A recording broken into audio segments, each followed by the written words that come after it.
KUAM News, winner of the 2022 Regional Edward R. Murrow Award for Excellence in Diversity, Equity, and Inclusion for the Culture Club. KUAM News headlines are presented by Calvo's Insurance, a legacy of trust. Serving Micronesia since 1938, Matson celebrating 25 years of commitment to Guam, Micronesia, and the CNMI. Cars Plus, Guam's leader in sustainability and electric vehicles. Learn more at carsplusguam.com. McDonald's of Guam, I'm loving it, and King's Restaurant, serving your local breakfast, lunch, and dinner favorites for over 45 years.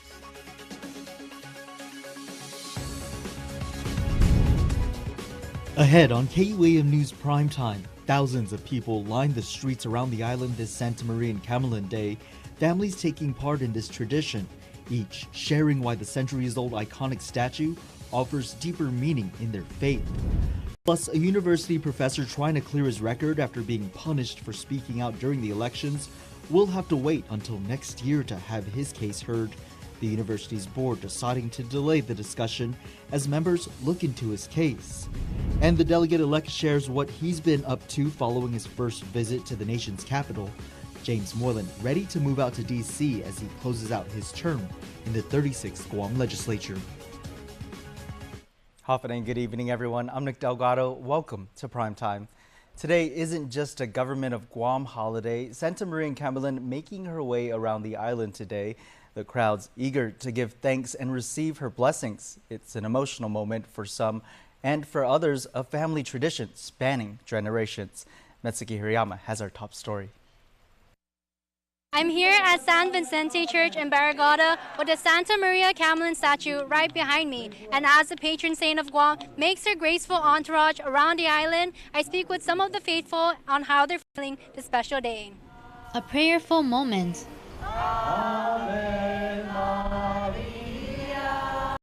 San Vicente Church head priest Father Joel de los Reyes leading the crowd as this woman waves a white handkerchief. I pray for, honestly, I'm very thankful. I know our island, our people are very thankful for persevering during the pandemic especially. A time for healing for parishioners like May Mendiola sharing she lost her husband to COVID-19 2 years ago. But it's through this community and her faith, her connection to him remains strong. I'm thankful to God because throughout it all, He never left us. He never abandoned us, so I'm very thankful. Nearby at St. Dominic's Senior Care Home, this family gathers to see the patron saint of Guam. 20-year-old Heather Rages excited to receive her blessings. Feeling pretty good. We came from Jigo, so she kind of just passed us, so we had to find our way to see her, so we stopped by here. The Rages family coming down to Barrigada from Jigo to see the Lady of Camalin. Heather's mother, Michelle Rages, sharing they nearly missed their chance to be a part of this glorious moment. We actually were trying to get to the Jigo church, but she actually came on time, so we were caught in traffic. And as soon as she hit the Barrigadas down there in Harmon area, we were able to come here before she did. It's been a family tradition, but with some loved ones away on military duty this holiday season, the Rages family is here praying for their safe return home. Prayers from 12-year-old Kyrie Rages for her parents and brother all serving in the Army. I prayed for my dad and mom and brother in the States, and hopefully I get to see them sometime. A prayer and message she's sending to them in Colorado. I hope you guys are doing good, and I love and miss you guys so much. A love that thousands more across the island and Guamanians around the road share the Santa Maria and Camalin Day. Mitsuki Hirayama, KUAM News. Punished for allegedly making insulting, rude, and belligerent emails to political candidates invited to the Great Debate, Dr. Ron McNinch was set to go before the University of Guam Board of Regents to appeal his punishment handed out by University President Dr. Thomas Kreis.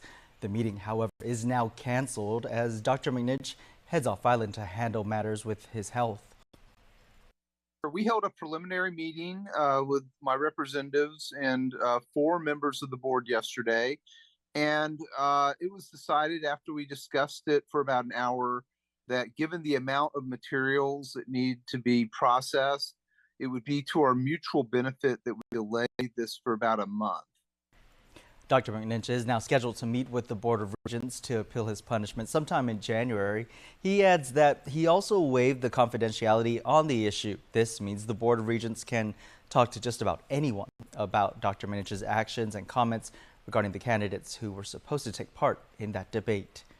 Guam Congressional Delegate-elect Jim Moylan is aiming high when it comes to his potential committee seats. He's just back from a whirlwind and says he and the more than 70 other newcomers are being urged to hit the ground running after they're sworn in on January 3rd. Moylan has some lofty goals for committee membership now that the Republicans are taking over the House. In addition to the Armed Services Committee, he wants a seat on the Appropriations Committee. It's where the money's at.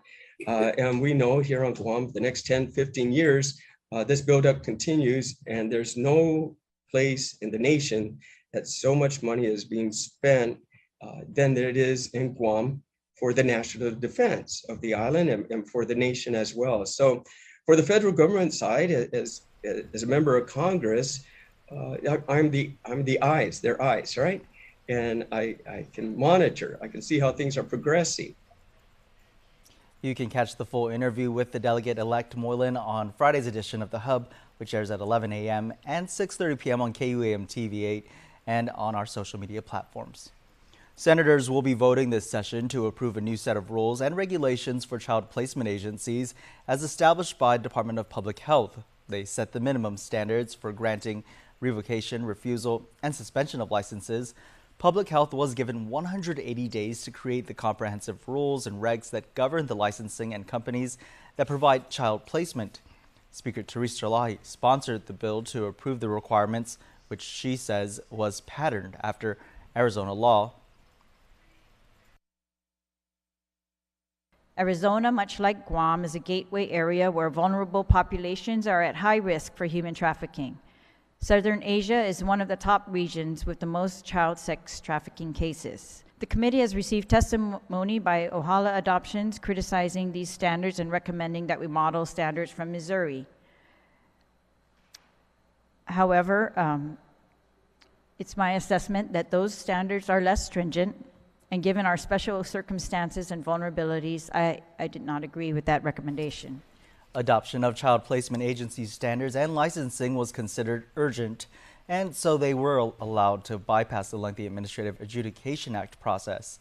Future changes would have to go through the regular AAA process. Just in time for Guam Housing and Urban Renewal Authority Appreciation Month, the Section 8 program is now open for people to apply online. All you need to do is go to gura.org. But if you don't have internet access, housing officials say there are other options available to help you out. They can go to any of our public housing sites, any of the main offices. They can also come to the GURA main office as well to fill out an application.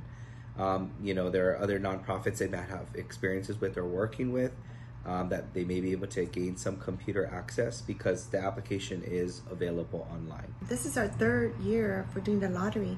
We find it that when the families apply online, it's actually basic information that is required, very simple, basic information. And as they get selected, we're going to establish a list basically for 2022 lottery, 2023 lottery.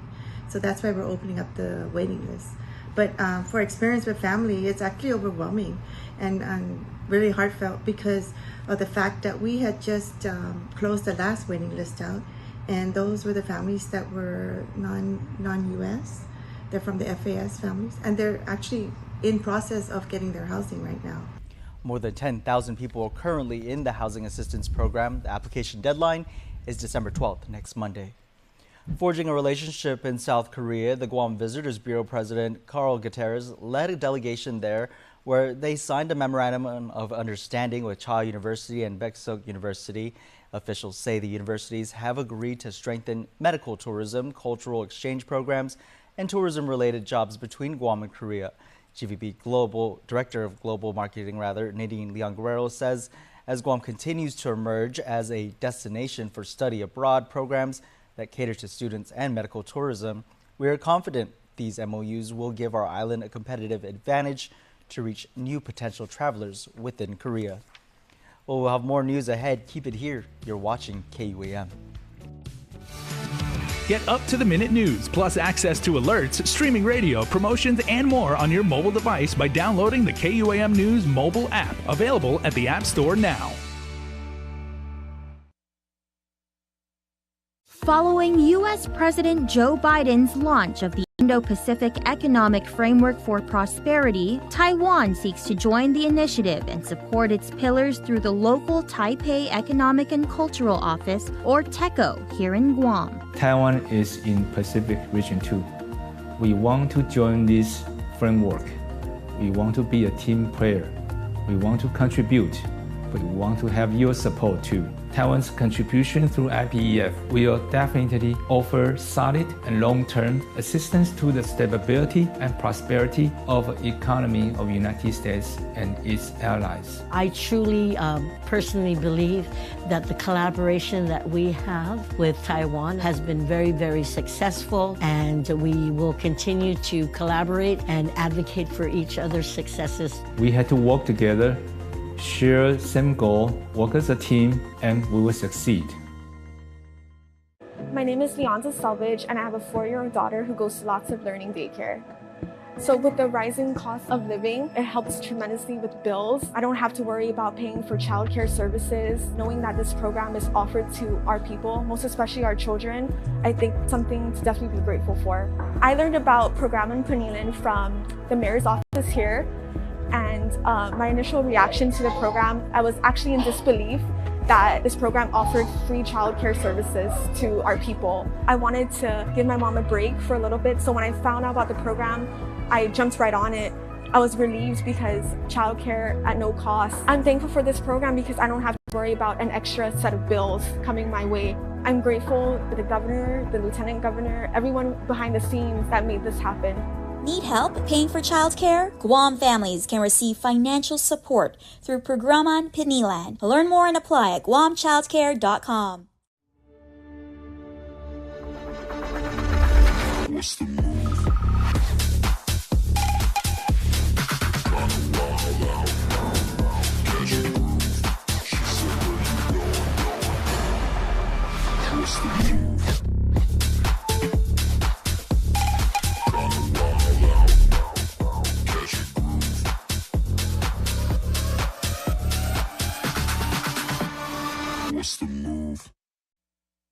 What you need to know from the Northern Marianas. Follow KUAM CNMI on Instagram for the latest regional headlines. Now to frustration over Freedom of Information Act requests. Former Senator Bob Klitsky alleges the Port Authority management broke the law when they didn't hand over certain documents he requested. These documents in this case involved the fees paid out in the case against recently acquitted and reinstated Port cop Frank Sinicholas. The Port GM, Roy Respicio, also a former senator, telling his board about the issue. The talk had at least one board member asking if what Klitsky was doing is harassment.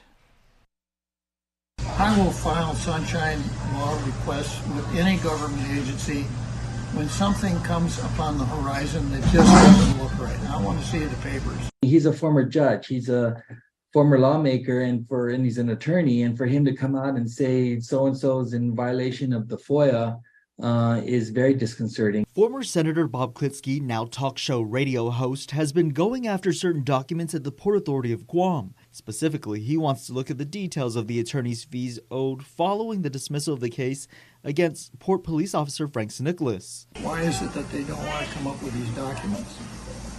But the real answer is this, Nick. I asked for papers showing that the Port Authority owed $40,000 in attorney's fees. Rory sent a check for $40,000 showing that they had paid $40,000. Not what I asked for. During the last Port Board meeting, Port Authority General Manager Roy Respicio discussed the issue with board members. As you know, the Freedom of Information Act does not allow or require us to produce documents that do not exist. And so Mr. Klitsky has a tendency of emailing everybody and saying that the Freedom of Information Act, and it's very disconcerting. If you don't have the documents, you say, I don't have the documents. You don't send something else and hope that it'll work. So he was in violation of the law. Respicio saying his legal counsel is handling the matter. Basically telling him to cease and desist, and he's not the one that gets to decide who's compliant or who's not. Port Board member Conchita Taitano questioned what action could be taken. If it's not going to stop, if it's proven that this is a form of harassment, the government can't continue to waste its resources on comments that are untrue. I always told Senator Klitsky, take me to court. If you think I'm not complying with FOIA, take me to court. Let the judge say that I'm not compliant, but he doesn't get to say that I'm not complying and using it for his own political agenda. Using the Sunshine Law to get public records is not harassing anyone. Now, perhaps Conchita Taitano doesn't like it. Perhaps Rory Respicio doesn't like it.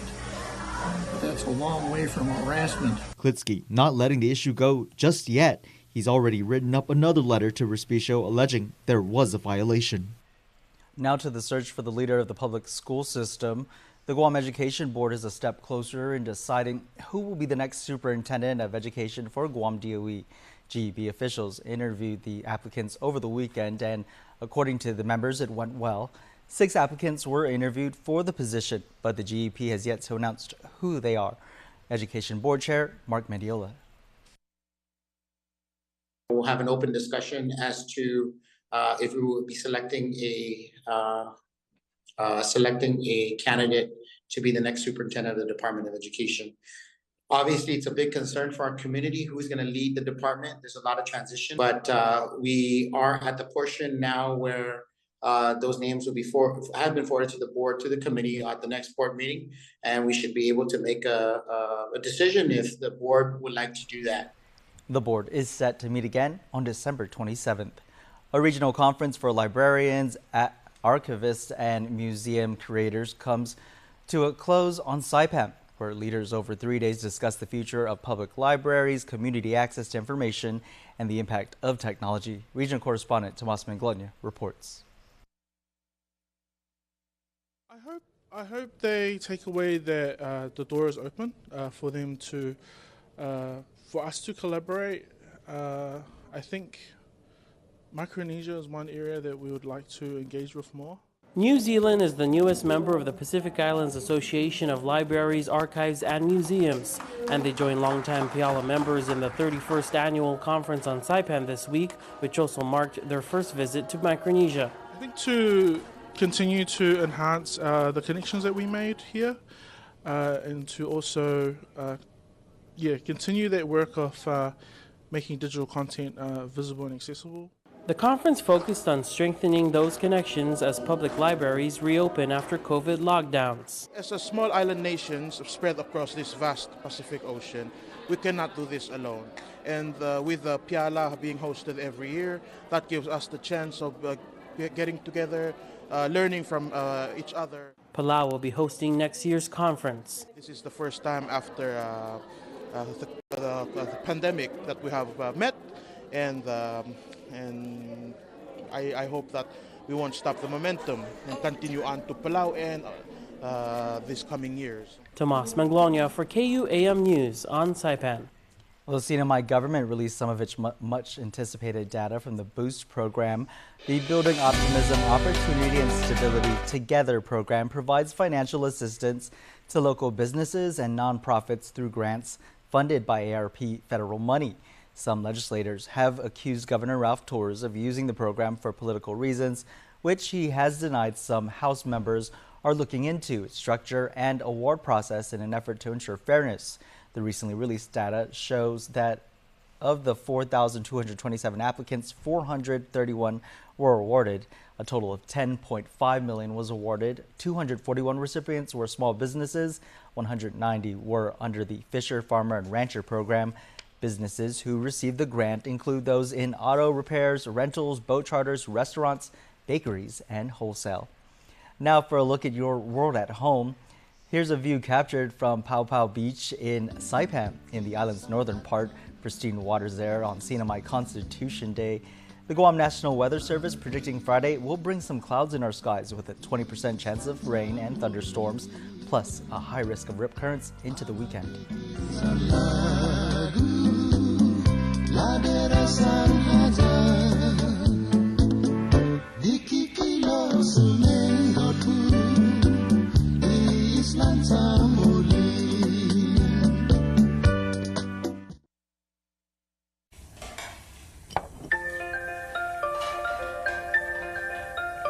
Honey, do you want some milk? Do you ever wonder how your favorite products make their way into your local stores?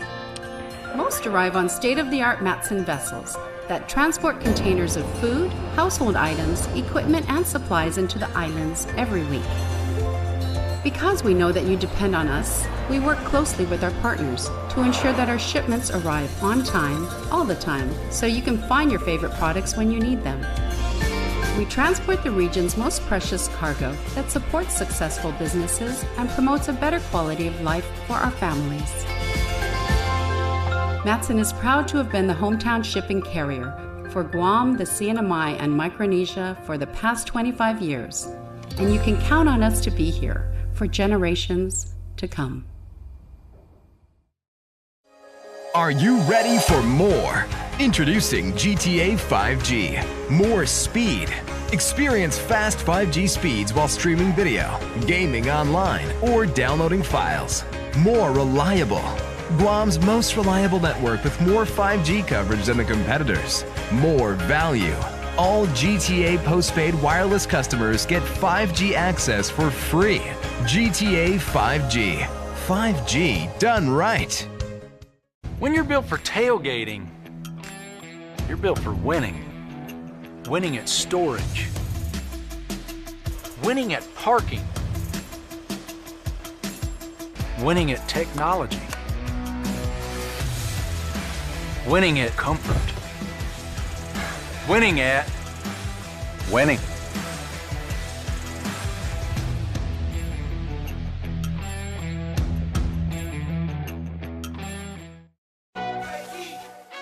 And there you have it, McDonald's new crispy chicken sandwich.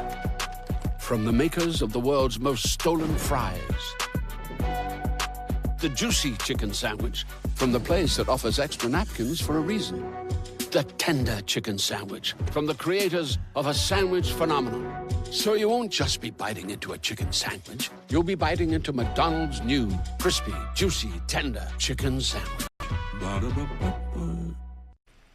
KUAM Sports is brought to you by Docomo Pacific. Better together.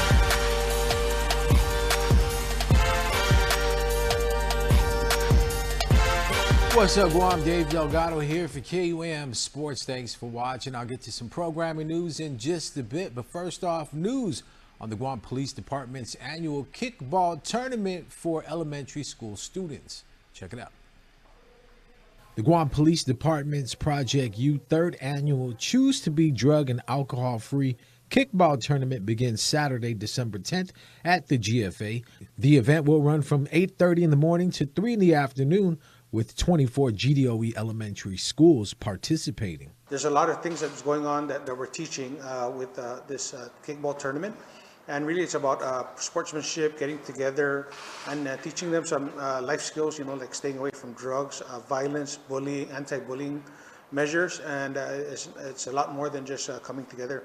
But I will say that although it's a lot more than that, it's still at the end of the day a sport, and it's very competitive. And I'd like to thank our champions for the past 2 years, and we haven't had a kickball tournament since COVID. The last tournament was held in 2019. CL Taitano Elementary School Deerlings defeated BP Carbolito Elementary School Cocos 4-1 to become back-to-back champions. What we strive for in the Guam Police Department is to provide, like you guys, an educational platform of prevention to education from drugs and alcohol. We see what the effects does to our island, but we also see the positive effects when we teach them, when we nurture them, and we continue to empower them to become better stewards in the community. And the best way to do it is really through sports and through friendly competition. So again, thank you to GFA, thank you to Chief for allowing us to continue this beautiful event, and Thank you to our Department of Education, and we just added our charter school to the fray. So the competition is growing, and we continue to see, and we like to see more of the competition as we progress forward. The Guam Amateur Baseball Association made some improvements at the Triple J Guam Baseball Academy fields located at Ukadu High School. Thanks to Guam Fence Masters and Ambrose Inc., the softball field and baseball field received 500 liner feet of safety fence capping. The safety fence capping was installed by Guam Pony Baseball and Softball. In programming news, Sunday, December 11th at 6 in the morning on KUAM TV 11, you can catch college football on CBS, the Army versus Navy game. Then on Monday, December 12th, also on KUAM TV 11, 4 in the morning, NFL on CBS, the New York Jets taking on the Buffalo Bills.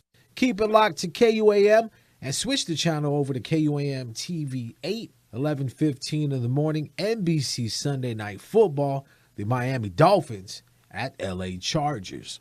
KUAM Sports is brought to you by Docomo Pacific. Better together.